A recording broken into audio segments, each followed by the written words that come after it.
Neyse ikilerimizden gör sıfatımızı dostlar. 2015 yıl hibrid lüks kondisioner.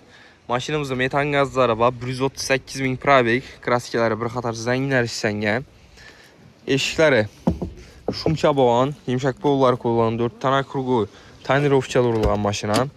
Polikləri, döşəliyən işlərinə, çixolla gizliyen yaxşısında video registrator əmərsəsi var. Aynalarım knopkada. Salonları. Lastik içerisinde kəmsküdiki iş yok maşını. Evet, görüp teşhirtirib al arasına. 2015 yıl. Kondisyonerləri hem Mercedes işlətdi. Sonsuz hibrid lüks kondisyoner maşinimiz dostlar. 57 milyondan geçtirip verəmiz baxasını. Üstünde yamana savdaqlı al arasına. Evet dostlar. Motor tarafları. Hem beri kantaşıya tuttu maşında. Yukarı yok. Kuzuf 16. Koşu taraftan harekette satmak oldu maşinimiz. Gelip xarid qıla arasına.